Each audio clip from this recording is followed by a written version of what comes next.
हरे कृष्णा। आप सभी का स्वागत है आज के सत्र में। मंगलाचरण कर लेते हैं। हरे कृष्णा माता जी। ओम अज्ञानतिमिरन्धस्य ज्ञानाञ्जनाशलाकाय चक्षुरुन्मिलितं येन तस्मै श्रीगुरवे नमः। श्रीचैतन्यमनोभीष्टं स्थापितं येन भूतले स्वयं रूप कदा मह्यं ददाति स्वपदान्तिकं। वन्देऽहं श्रीगुरून् श्रीयुतपदकमलं श्रीगुरून् वैष्णवांश्च श्रीरूपं साग्रजातां सहगण रघुनाथान्वितं तं सजीवं साद्वैतं सार्वभौतं परिजनासहितं कृष्ण चैतन्य देवं श्री राधा कृष्ण पदान् सहगण ललिता श्री विशाखान्वितांश नमो विष्णुपदाय कृष्ण पृष्ठाय भूतले श्रीमते भक्ति वेदांत स्वामिनिति नामिने नमस्ते सरस्वते देवे गौरवाणी प्रचारिणे निर्विशेष शून्यवादी पाश्चात देश तारिणे हे कृष्णा करुणा सिंधु दीन बंधु जगतपते गोपेश गोपिका कांत राधा कांत नमस्तुते तप्त कांचन गौरांगी राधे वृंदावनेश्वरी वृषभानुसुते देवी प्रणमामि हरिप्रिये वाञ्छाकल्पतरुभ्यश्च कृपा सिन्धुभ्येव च पतितानं पावनेभ्यो वैष्णवेभ्यो नमो नमः। श्री कृष्णा चैतन्य प्रभु नित्यानंद श्री अद्वैत गदाधर श्रीवासादि गौर भक्त वृंद हरे कृष्णा कृष्णा कृष्णा हरे हरे हरे राम राम राम हरे हरे। हरे कृष्णा। आप सभी का स्वागत है। तो आज जो है हम मोक्ष लघुकृत जो भक्ति के 6 लक्षण है, तो उसमें से जो है मोक्ष लघुकृत जो है, क्योंकि हम लोग ने क्लेशाग्नि शुभदा, तो क्लेशाग्नि शुभदा कंप्लीट कर लिया।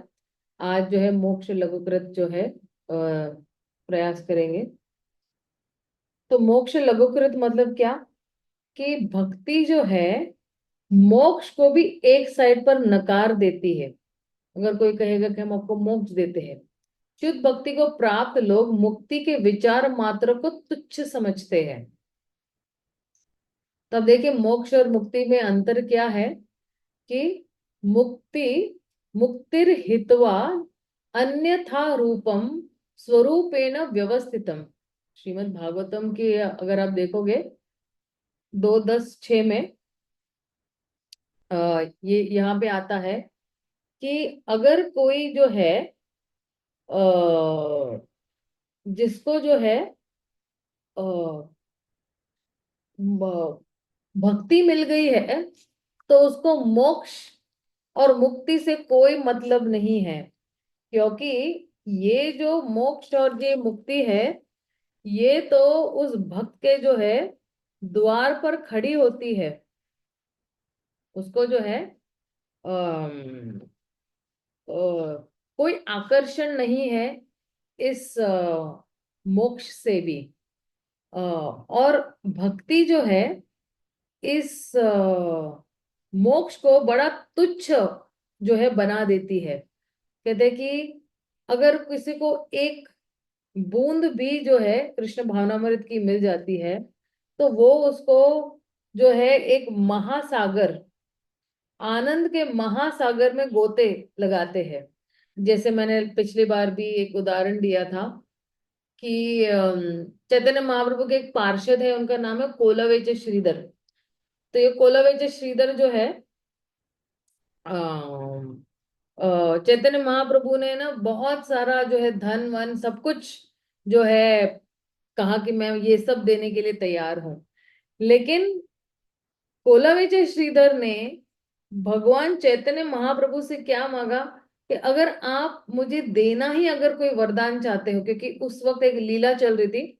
वो लीला को चैतन्य चरितामृत में महाप्रकाश लीला कहते हैं, या अष्टप्रहरी लीला भी कहते हैं उसको। तो ये महाप्रकाश लीला में चैतन्य महाप्रभु ने 21 घंटे वो लीला चली, महाप्रकाश लीला। उसको सत प्रहारीय लीला भी कहते हैं। तो उस वक्त जो है कोला विजय श्रीधर, क्योंकि उस वाले दिन पे है ना, वो 21 घंटे जो है चैतन्य महाप्रभु सिर्फ हरे को वरदान, हर एक पार्षद को वरदान दे रहे थे।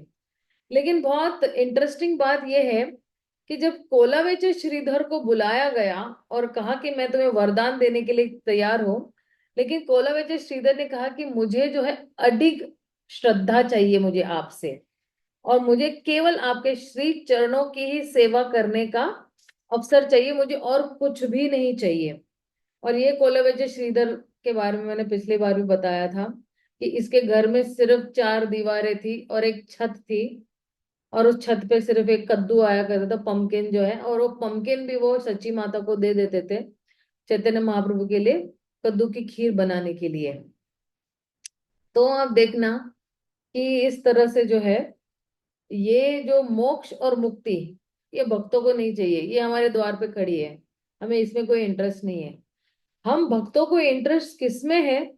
हम भक्तों को इंटरेस्ट एक ही चीज में है, सिर्फ किस तरह से मैं कृष्ण को प्रसन्न करूंगी, मैं क्या ऐसा कार्य करूंगी जिससे जो है कृष्ण प्रसन्न हो जाएंगे, या किस तरह से मैं कृष्ण को अपनी तरफ आकर्षित करूंगी ताकि कृष्ण की कृपा मुझ पर बनी रहे। तो जितनी जितनी मात्रा में मैं सेवा करती हूँ, उतनी उतनी मात्रा में भगवान जो है मेरी तरफ खींचे चले आते हैं, एंड उतनी उतनी मात्रा में मैं भी उनके प्रति खींचे खींचे चली जाती हूँ उनके।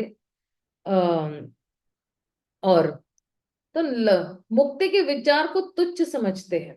नारद पंचतंत्र में कहा गया है कि जिस तरह रानी की दासियां आदर पूर्वक तथा नम्रता पूर्वक उसका अनुसरण करती है, ठीक उसी तरह धर्म अर्थ काम मोक्ष काम तथा मोक्ष से मिलने वाले सुख भगवत भक्ति का अनुसरण करते हैं। फिर कह रहे हैं आगे, अब देखिए श्रीमद् भागवतम में जो है चौथा स्कंद जो है, चौथे स्कंद के ये 20वें अध्याय में जो है पृथु महाराज जो है वो भगवान से वार्तालाप कर रहे हैं, भगवान भगवान को कह रहे हैं, विरा विरान वि विरान विभो तद्वारेश्वराद बुध कथम वृणीते गुण विक्रयात्मना ये नारकाणामपि सन्ति देहिनाम तानिश कैवल्य पते वृणेन च। पृथु महाराज कहते, हे प्रभु, आप वर देने वाले देवों में श्रेष्ठ है, अतः कोई भी बुद्धिमान व्यक्ति आपसे ऐसा वर क्यों मांगेगा? हे मुक्ति के स्वामी, मैं ऐसा भक्ति वरदान नहीं मांग रहा हूं जो नरक में वास करने वाली जीवात्माओं को भी अपने जीवन काल में रसाताल से प्राप्त है, क्योंकि आप तो मुक्ति देने वाले हैं, भगवान स्वयं मुक्ति देने वाले हैं, तो उनको फिर जो है उनको किसी और से मुक्ति नहीं चाहिए, किसी और मार्ग से मुक्ति नहीं चाहिए। अगर भगवान की इच्छा होगी तो दे देंगे मुक्ति, नहीं होगी तो कोई नहीं, हम हैप्पी है। फिर आगे पृथु महाराज क्या कह रहे हैं, ये गुणगान कर रहे हैं एक्चुअली हम। न कामये नाथ तदाप्यहं क्वचिन न यत्र युष्म चरणाम्बुजास्वः महत् महत्तामनार्थ हृदयान् मुखोच्युत विधस्त्व कारणाय युत मेष मे वरः। हे भगवान, मैं आपसे तदात्म्य में के वर की इच्छा नहीं करता हूँ जिसमें आपके चरण कमल का अमृत रस नहीं है। यह अमृत रस महान भक्तों के हृदय से निकलकर उनके मुखारविंद से बाहर आता है। इसे सुनने के लिए मुझे 10 लाख कान चाहिए, ये मेरा निवेदन है। भगवान जो है पृथु महाराज से बहुत प्रसन्न होते हैं, क्योंकि जब पृथु महाराज 100 अश्वमेध यज्ञ कर रहे थे और इंद्र बार बार जो है इस अश्वमेध को जो है वो बिगाड़ रहे थे, तो ब्रह्मा जी वहां पे आते हैं, और ब्रह्मा जी आते हैं और कहते हैं कि पृथु, तुम्हारे लिए क्या जरूरी है? क्या तुम्हारे लिए ये 100वां अश्वमेध जरूरी है, या भगवान की इच्छा का पालन करना जरूरी है? तुम्हें तो अश्वमेध यज्ञ तुम भगवान को प्रसन्न करने के लिए कर रहे हो। तब पृथु महाराज ने मान लिया, क्योंकि पृथु महाराज कौन है? भगवान के पालन शक्ति है। पृथु महाराज महाराज जो है वो शक्तवेश अवतार है भगवान के, और पालन शक्ति के रूप में, जैसे नारद जो है भगवान की भक्ति शक्ति है, नारद मुनि भी शक्तिवेश अवतार है, या व्यास देव जो है वो भगवान के जो है वो शक्तिवेश अवतार है।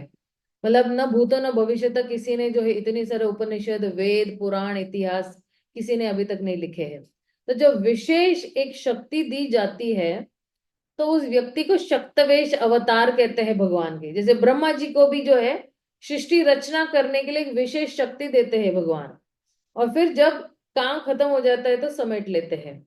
या अर्जुन को भी युद्ध मैदान में उस वक्त शक्ति दी थी, इसलिए अर्जुन आप देखो दसों दिशा में सारे बाण घुमा सकता था।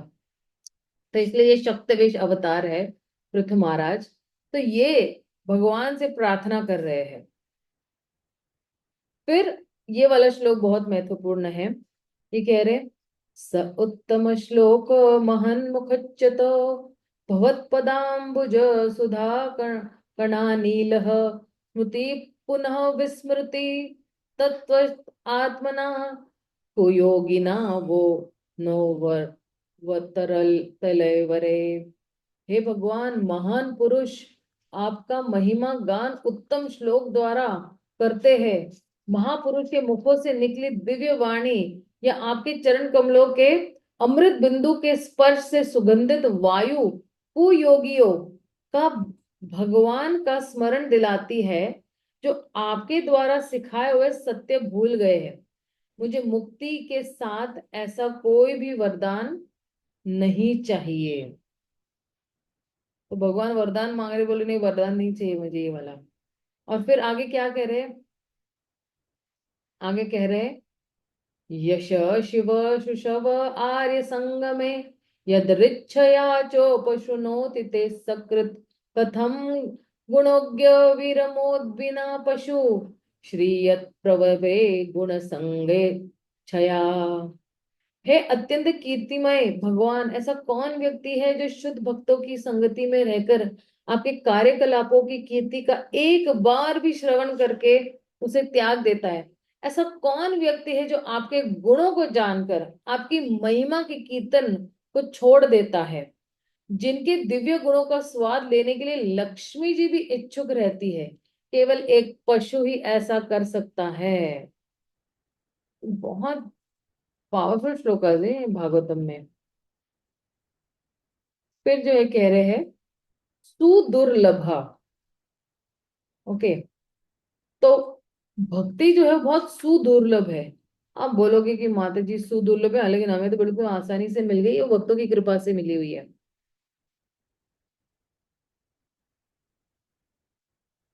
शुद्ध भक्ति विरले ही प्राप्त होती है, बड़ी दुर्लभता से प्राप्त होती है। तो क्या कह रहे हैं, क्यों शुद्ध भक्ति दुर्लभता से प्राप्त होती है? इसके दो कारण हैं। हम हमारे प्रयासों से भक्ति प्राप्त नहीं कर सकते हैं। अब बोलोगे माता जी ये क्या स्टेटमेंट है?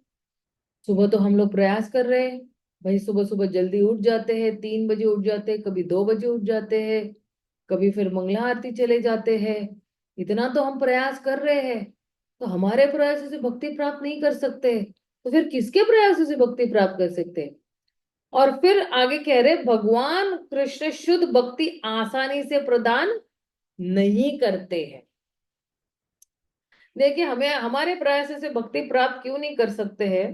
क्योंकि जब तक महान भक्तों की या शुद्ध भक्तों की क्या कहते हैं कृपा नहीं होगी, तब तक हम जो है भक्ति प्राप्त नहीं कर सकते। जैसे नारद मुनि ने मृगारी को जो है लव मात्र साधु संग सर्व सिद्धि हो, इसलिए यहाँ पे कह रहे हैं हमारे प्रयास से। और फिर कहते हैं कि भगवान शुद्ध भक्ति आसानी से प्रदान नहीं करते हैं। तो क्यों भगवान जो है शुद्ध भक्ति आसानी से नहीं प्रदान करते हैं? क्योंकि जब वो शुद्ध भक्ति प्रदान करते हैं तो भगवान जो है उस भक्त के हाथों बिक जाते हैं। अब वो भक्त जो है भगवान भगवान को जैसा चाहे वो नचा सकता है। तो भगवान ऐसे किसी व्यक्ति के हाथ में नहीं जाना चाहते हैं जो पर्याप्त मात्रा में भगवान को समझ नहीं पाएंगे। नहीं तो बहुत ही मुश्किल हो जाएगा। मान लो ना, ऐसे एक अपरिपक्व अवस्था में अगर किसी व्यक्ति को भगवान अपनी शुद्ध भक्ति दे देंगे तो वो क्या करेगा? जैसे बोलते हैं ना, बंदर के हाथ में अगर मोतियों का हार दे दिया जाए या हीरा दे दिया जाए तो बंदर क्या करेगा? ये उसी अवस्था है कि उसको उसकी कीमत नहीं पता चलेगी कि ये शुद्ध भक्ति भगवान ने मुझे दी हुई है, तो किस तरह से जो है मुझे इसको संभाल के रखना है। तो कह रहे हैं कि अम, अम, क्योंकि ये जो शुद्ध भक्ति है, ये भगवान जो है अधीन हो जाते हैं उस भक्त के प्रति, डिपेंडेंट हो जाते हैं। इसलिए भगवान अपने आप को किसी गलत व्यक्ति के हाथ में नहीं सौंपना चाहते हैं। तो this is one of the reasons. Okay, okay. आगे भक्ति रसामृत सिंधु में क्या कह रहे हैं? हम हमारे प्रयासों से भक्ति प्राप्त नहीं कर सकते हैं। आत्म साक्षात्कार प्राप्त करने के लिए आध्यात्मिक जीवन की प्रारंभिक अवस्था में विभिन्न प्रकार की तपस्याएं तथा इसी तरह की अन्य विधियां हैं। हजारों जन्मों तक इन विधियों से प्रयत्न करने पर भी उसे भगवान की भक्ति प्राप्त नहीं हो सकती है।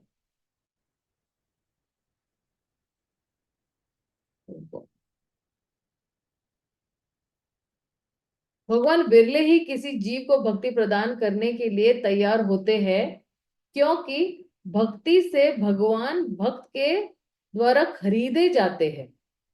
Anybody can purchase the Lord.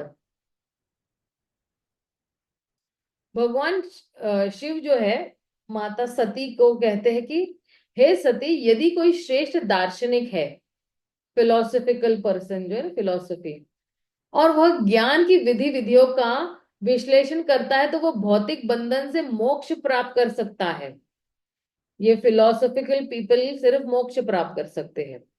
वेद वर्णित कर्म कांडों के करने से मनुष्य पवित्र कर्मों के पद तक उठ सकता है और इससे जीवन की भौतिक सुविधाओं का परिपूर्ण भोग कर सकता है। कर्म कांड करने से मटीरियली बिल्कुल अच्छी तरह से वो साउंड हो सकता है, भौतिक सुख सुविधा उसको अच्छी मिलेगी।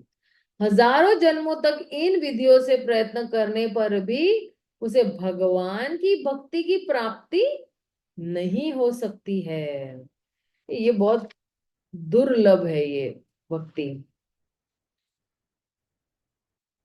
फिर आगे क्या कह रहे हैं?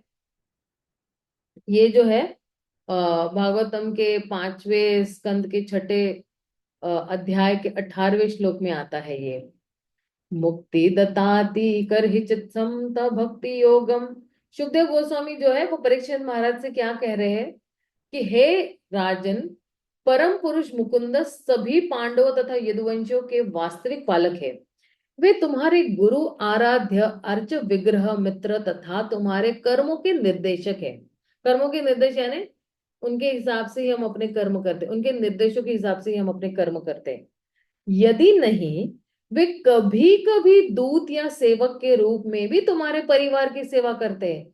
इसका अर्थ यह हुआ कि वे सामान्य सेवकों की तरह कार्य करते हैं। हे राजन, अभी पांडवों के लिए कितनी बार सामान्य सेवक बने, कितनी बार बने, राइट? हे राजन, तुम कितने भाग्यशाली हो, क्योंकि भगवान द्वारा किए गए इन सभी अनुग्रहों के बारे में कोई अन्य स्वप्नों में भी नहीं सोच सकता है। अनुग्रह मीन्स व्हाट? उनकी जो कॉजलेस मर्सी है, बिल्कुल अहेतु की कृपा जो है, वो पांडवों पे यूं ही बरसने लगी। चाहे वो युद्ध मैदान हो, चाहे द्रौपदी का चीरहरण हो, चाहे फिर लाक्षागृह दुर्वासा मुनि जब आए उस वक्त भी। तो तात्पर्य में क्या कह रहे हैं? अपने कार्यों से उन्होंने यह सिद्ध कर दिया है कि वे यदुवंश की अपेक्षा कुरुवंश को अधिक चाहते हैं। यदुवंश यानी भगवान के अपना वंश है, अपना यदुवंश, लेकिन कहते कुरुवंश को ज्यादा प्रेम करते हैं।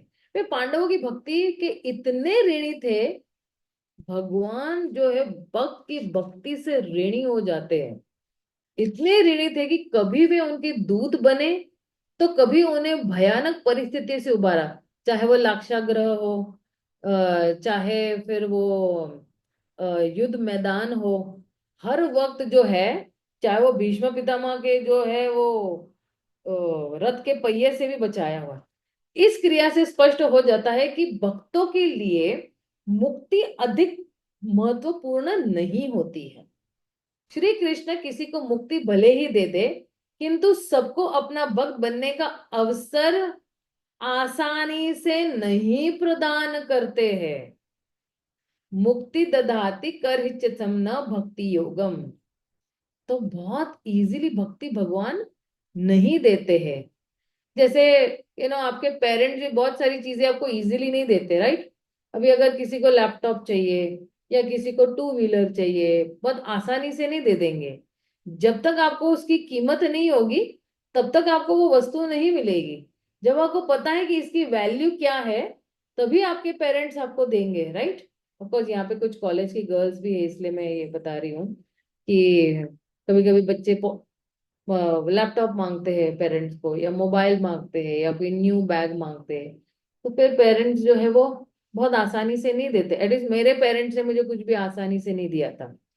काफी परख कर जो है वो चीजें हमें मिली है। और फिर उसमें भी बहुत सारी कंडीशंस लगा के दी हुई है हमें वो चीजें। तो बहुत आसानी से नहीं देते, क्योंकि हम उसकी वैल्यू कर सके, हम उसकी जो है काफी उसकी जो है हम कीमत जो है कर सके। इसका उत्तर है केवल शुद्ध भक्ति की कृपा से। चैतन्य मध्य लीला में कहा गया है कि ब्रह्मांड भ्रमिते कोनो भाग्यवान जीव गुरु कृष्ण प्रसादे पाए भक्ति लदा भी। सारे जीव अपने अपने कर्मों के अनुसार समुच ब्रह्मांड में घूम रहे हैं। इनमें से कुछ उच्च ग्रह मंडलों में जाते हैं और कुछ निम्न ग्रह मंडलों को ऐसे करोड़ों भटक रहे हैं। जीवों में से कोई अत्यंत भाग्यशाली होता है जिसे कृष्ण की कृपा से अधिकृत गुरु का सानिध्य प्राप्त करने का अवसर मिलता है। वो एक क्या श्लोक है चैतन्य चरितामृत में भी कि गुरु कृष्ण रूप होए, अम, अ, कि गुरु जो है भगवान का सीधा विस्तार ही है। और गुरु जो है वो कृष्ण के ही रूप में आते हैं हमारा उद्धार करने के लिए। कृष्ण सीधे नहीं आते, अपने शुद्ध भक्तों के माध्यम से आते हैं। कृष्ण तथा गुरु दोनों की कृपा से ऐसा व्यक्ति भक्ति रूपी लता के बीज को प्राप्त करता है। गुरु कृष्ण प्रसादे पाए भक्ति लता बीज। अब इस लता बीज को हम किस तरह से पानी देते हैं, किस तरह से सनलाइट देते हैं, किस तरह से उसको बचा के रखते हैं, ये हमारे हाथ में है। श्री जीव गोस्वामी कहते हैं कि मिश्र भक्ति के स्तर पर रहते हुए कोई शुद्ध भक्ति नहीं कर सकता। मिश्र भक्ति मतलब क्या, कि चलो थोड़ा इंद्र तृप्ति भी कर लो, थोड़ा भक्ति भी कर लो, थोड़ा जरा फैशन भी कर लो, थोड़ा जरा भौतिक इच्छाएं भी रख लूं मैं। नहीं, समाधान यह है कि मिश्र भक्ति त्याग दे। मतलब क्या होता है, जैसे ना फॉर एग्जाम्पल, अगर दो नाव है और हम दोनों नावों पे सवार होने की कोशिश कर रहे हैं कि नहीं नहीं थोड़ा इधर ही मजा ले। हरे कृष्णा माता जी, आवाज बहुत कट रही है माता जी, कुछ समझ में नहीं आ रहा। माता जी मेरा तो यहाँ पे वाईफाई बहुत स्ट्रांग है, तो शायद आप लॉग इन करके लॉग ऑफ करके फिर से लॉग और इन कीजिए। पॉज हो जाता है वीडियो बार बार माता जी। क्योंकि जो मेरा जो है ना माता जी, यहाँ पे वाईफाई जो है ना वो 1 GB वाला एमबीपीएस है, और पूरा जियो वाला वाईफाई लगाया हुआ है। तो मे बी जरा आपको अपना देखना पड़ेगा। ओके, सो क्या कह रहे हैं। हम्म हम्म तो हम्म तो कह रहे हैं कि एक किनारे पे हो जाना है, एक ही बोट की तरफ पहुंच जाना है हमें। तो हमें भक्ति की विधियों के प्रति पूर्ण आसक्ति के साथ शुद्ध भक्ति करनी चाहिए। तस्मादेकेन मनसा भगवान सातताम पते, श्रोतव्य कीर्तव्यश्च ध्येय पूज्य नित्यदा।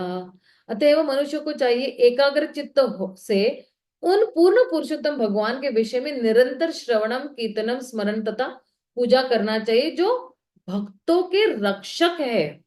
भगवान जो है अपने भक्तों के कष्टों के शत्रु है।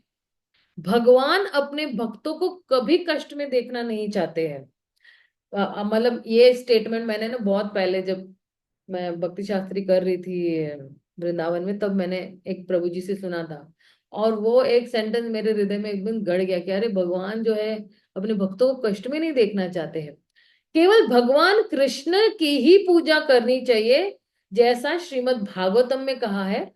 अकाम सर्व कामो वा मोक्ष काम उदारधि तीव्रेण भक्ति योगेन यजेत पुरुषम परम।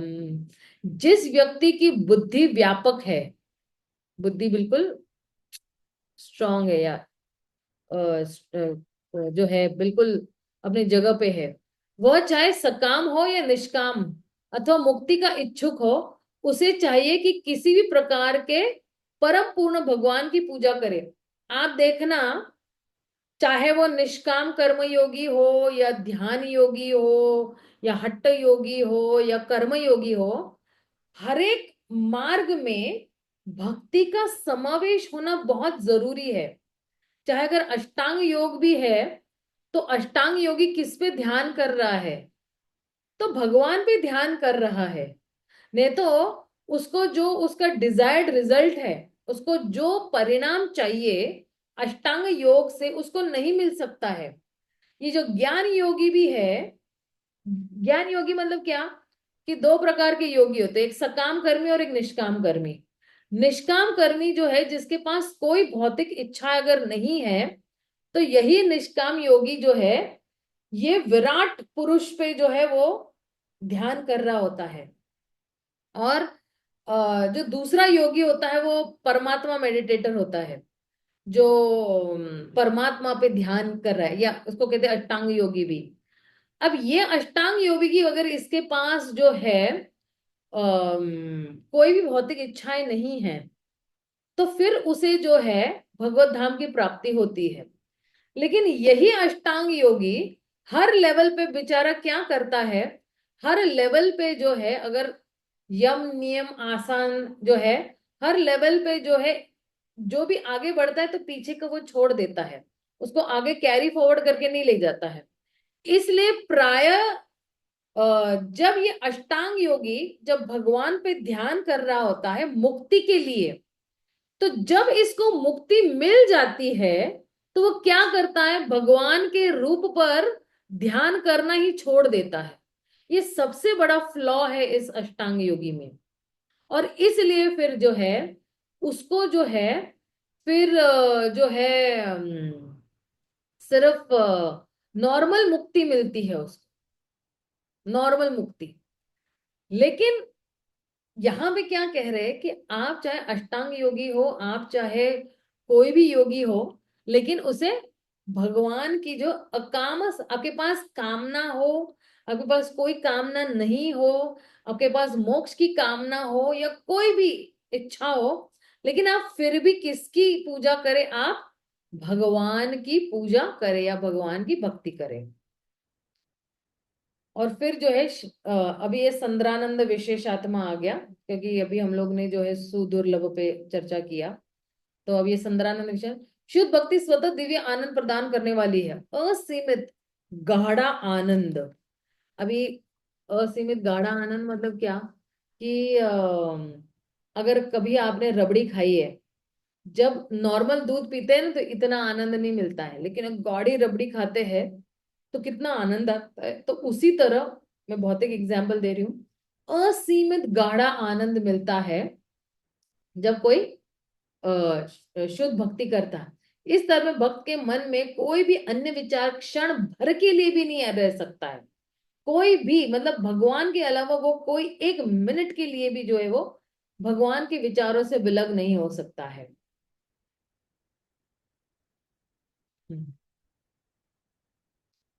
ब्रह्मानंदो भवेद एष चेत पदार्थ गुणीकृत नैति भक्ति सुखाम बोधे परमाणु तुला आपी।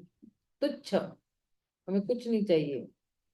श्री रूप गोस्वामी कहते हैं कि यदि ब्रह्मानंद का अर्थ ब्रह्मा जैसा, मतलब ब्रह्मानंद का जितना आनंद है ना, उसको भी जो है किया जाए, तो एकाग्र होने के सुख के को करोड़ों करोड़ों गुना किया जाए, तभी भी भक्ति सागर से प्राप्त होने वाला सुख के अणु मात्र अंश के तुल्य नहीं हो सकता। पूरे ब्रह्मांड का जो सुख है वो भी किसी को मिल जाए, लेकिन भक्ति का सुख से वो कंपैरिजन नहीं है, उसकी तुलना नहीं की जा सकती है। ओके, फिर आगे क्या कहते हैं?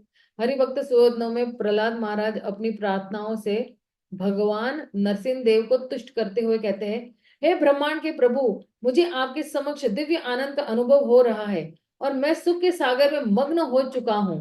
अब मैं इस सुख सागर की तुलना में ब्रह्मानंद के सुख को गोखुर के जल के समान तुच्छ मानता हूँ, गाय के पैर की तरह। तो ये हरिभक्त सुयोधन में प्रहलाद महाराज लिखते हैं, कहते हैं।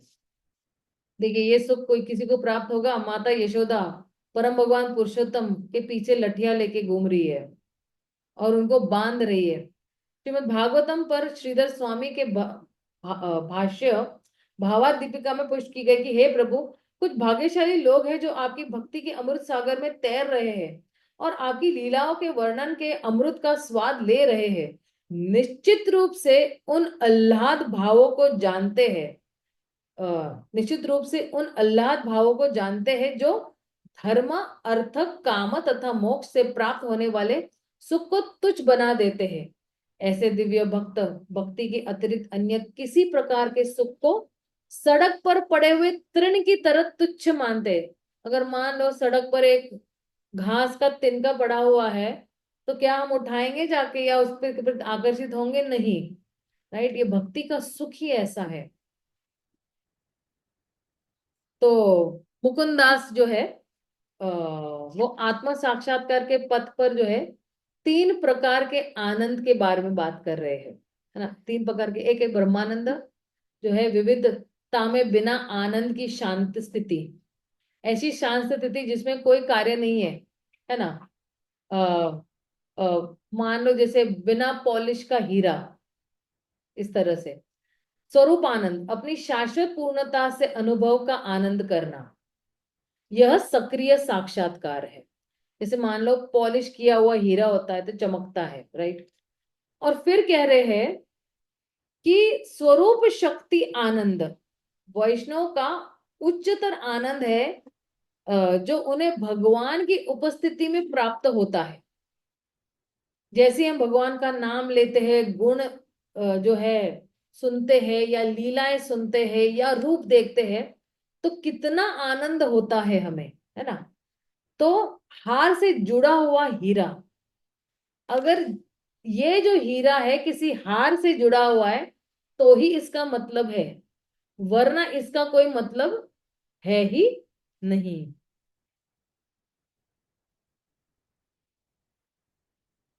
तो आनंद के स्तर पर शुभदा साधना भक्ति में यह आनंद इंद्र तृप्ति का मुक्ति के आनंद से श्रेष्ठ है। मोक्ष लघुकृत भाव भक्ति में इंद्र तृप्ति या मुक्ति के आनंद को तुच्छ करता है। या संद्रानंद विशेष आत्मा प्रेम भक्ति में यह आनंद इतना श्रेष्ठ है कि इसमें इंद्र तृप्ति या मुक्ति के अस्तित्व का भी अनुभव नहीं होता है। तो अब जो है आता है अपना श्री कृष्ण आकर्षणी। इस पे थोड़ी हम लोग जरा हल्का सा टाइम बिताएंगे, 5-7 मिनट। तो कह रहे हैं भक्ति जो है वो कृष्ण को भी आकर्षण करती है। शुद्ध भक्ति कृष्ण को आकृष्ट करने का एकमात्र साधन है। कोई होती है ना गर्ल, कोई लड़की होती है या कोई लड़का होता है, तो वो अपने गर्लफ्रेंड बॉयफ्रेंड को आकर्षित कर रहे तो अच्छे कपड़े पहनेंगे, अच्छी लिपस्टिक लगाएंगे, काजल लगाएंगे, बाल अच्छी तरह से बनाएंगे, या कुछ गले में पहनेंगे। लड़का भी एकदम टिप टॉप जो है सूट बूट में आया का नहीं आया ऐसा करता है, और बड़ी बड़ी अच्छी बाइक पे आएगा या अच्छी कार में आएगा। तो यहाँ पे जो है भौतिक स्तर पर दो लोग एक दूसरे को आकर्षित करना चाहते हैं, लेकिन जो व्यक्ति शुद्ध भक्ति कर रहा है शुद्ध भक्ति मतलब क्या, अपराध रहित भक्ति कर रहा है, तो वो कृष्ण को क्षिप्रम भवती, तुरंत ही जो है वो भगवान को आकर्षित कर सकता है। लेकिन जिस व्यक्ति का इंटेंशन या जिस व्यक्ति का एटीट्यूड या नजरिया जो है शुद्ध है ना, वो कृष्ण को आकर्षित करे। जो लंपट लोग है, धूर्त लोग है ना, वो लोग भगवान को आकर्षित, या कपटी लोग जो होते हैं, ये लोग भगवान को आकर्षित नहीं दे सकते। हाँ, ये लोग अगर विनम्रता के लेवल पे आ जाते हैं, भगवान को प्रार्थना करते कि मैं कपटी व्यक्ति हूँ, मैंने कपट किया हुआ है, मेरी ये वृत्ति बहुत बुरी है, मुझे इससे छुटकारा चाहिए, तब ऐसे व्यक्ति को भगवान मदद करते हैं। और धीरे धीरे जैसे इन चीजों से छुटकारा पाएगा, वो भगवान को बिल्कुल आकर्षित करते। लेकिन हर जगह पे भगवान ही इस व्यक्ति की मदद कर रहे हैं, भगवान ही भक्त को हेल्प कर रहे हैं। जैसा जैसा भगवान, भक्त इच्छा कर रहा है कि मुझे जो है भगवान के प्रति जो है सेवा भावना मेरी बढ़ानी है, सेवा बढ़ानी है, मेरा आकर्षण बढ़ाना है, तो उसी उसी मात्रा में भगवान भी उस भक्त से आकर्षित होते रहते हैं। सी कृष्ण आकर्षणी मतलब ये नहीं है कि अब मैं आकर्षित हो गया, बस नाउ गेम इज ओवर, चलो मैं भी आपसे आकर्षित हो गया, आप भी मुझसे आकर्षित हो गए, टाटा बाय बाय। ऐसा नहीं है।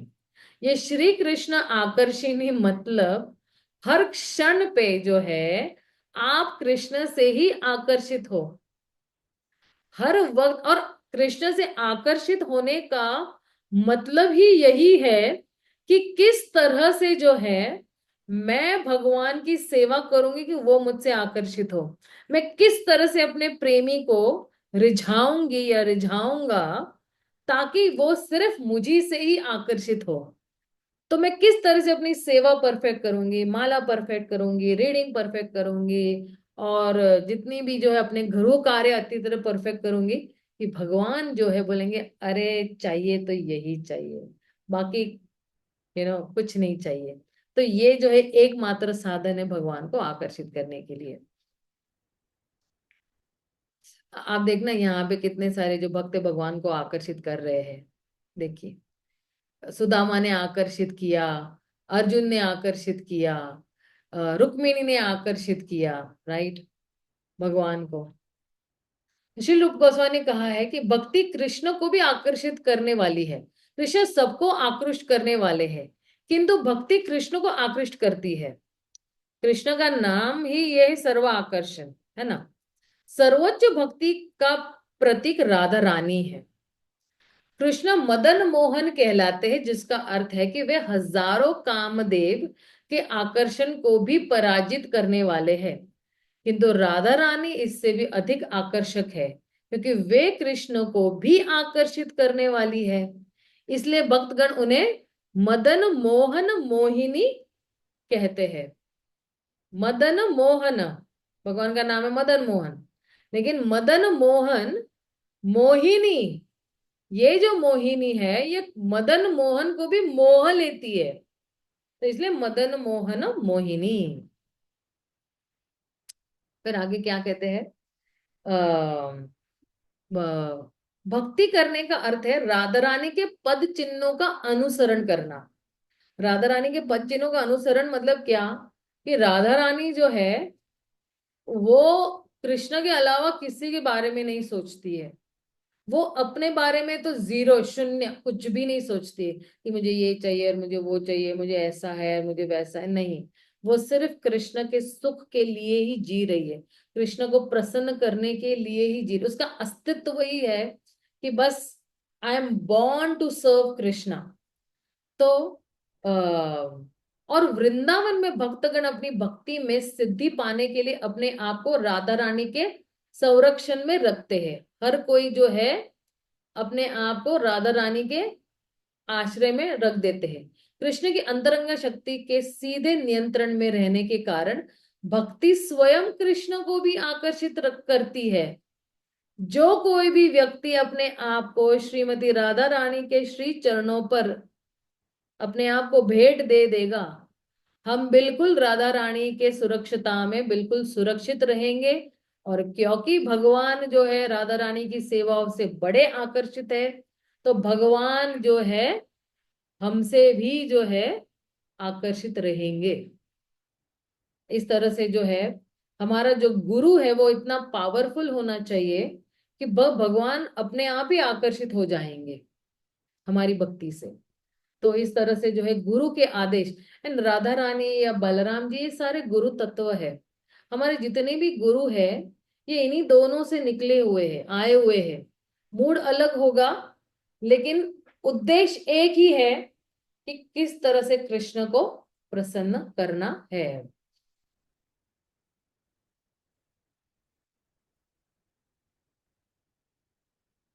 फिर यहाँ पे क्या कह रहे हैं, वे श्रीमती राधिका मेरे लिए अपने पाद पद्मों की सेवा प्रदान करते रहे, जो लक्ष्मी देवी विश्व वंदनीय युवती समूह के द्वारा अभिवंदित होकर भी अपने रूप एवं नवयौवन आवेश संपत्ति के द्वारा जिनके समान नहीं है, एवं वही लक्ष्मी देवी अपने स्वभाव प्रेम तथा क्रीड़ा आदि के द्वारा जिनके समान तथा अधिक नहीं है। राधा रानी जो है वो आ, भगवान को वो रस देती है जो एग्जैक्टली भगवान को वो चाहिए है। वही रस जो है आप चाहो रास लीला में हो चाहे उनके संगत में हो, वही रस जो है वो देती है। अभी रास मंडल में भी जो है आ, वे श्रीमती राधिका मेरे लिए अपने, ये वापस आया क्या, मैंने वापस नहीं, वे श्रीमती राधिका मेरे लिए अपने पाद पद्मों की सेवा प्रदान करती है, जो रास लीला में नृत्य गीत परिहास आदि सुंदर कला श्रेणी में पीड़ित है, एवं प्रेम पूर्ण स्वभाव रमणीय स्वरूप वेशभूषा एवं श्रेष्ठ गुणावली से जो विभूषित है, तथा जो संपूर्ण ब्रह्मांड द्वारा प्रशंसित वज्र की ग्वाल बाला सॉरी ब्रज की ग्वाल बालाओं में भी अधिक श्रेष्ठ है। सारे गोपियों में जो श्रेष्ठ है वो है श्रीमती राधा रानी।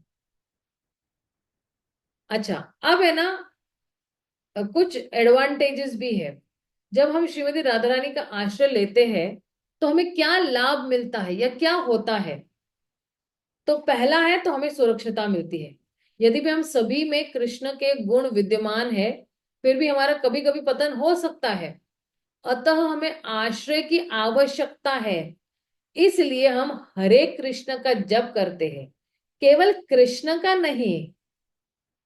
सर्वप्रथम हम कृष्ण की शक्ति देवी माया राधा रानी का आश्रय लेते हैं। वृंदावन में सब जय राधे राधा कृष्ण पुकारते हैं, राधे राधे पुकारते, ताकि वो लोग जो क्या कर रहे हैं, राधा रानी का आश्रय ले रहे हैं।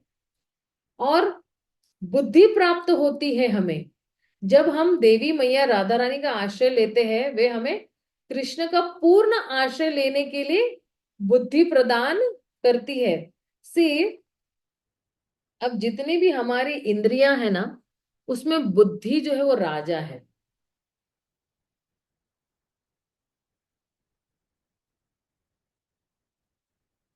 बुद्धि राजा है।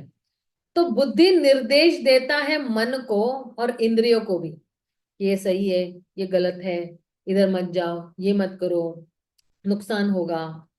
तो क्योंकि बुद्धि के पास एक भेद करने की क्षमता है, क्या अच्छा है क्या बुरा है।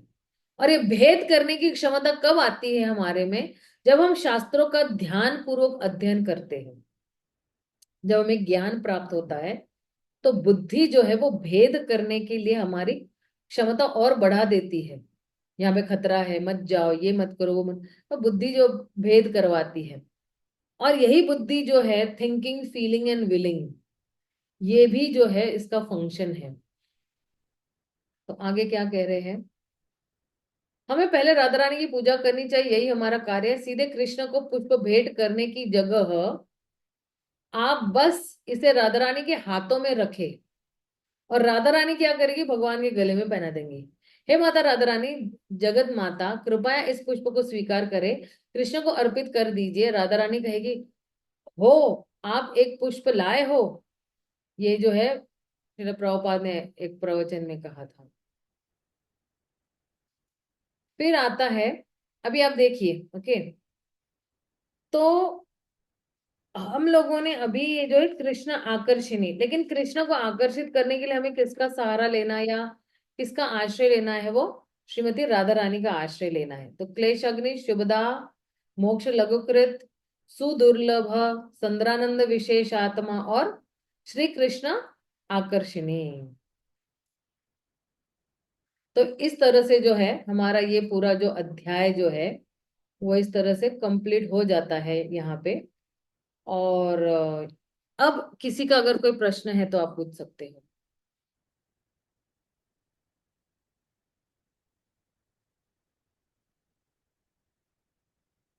हरे कृष्णा, किसी का कोई प्रश्न है?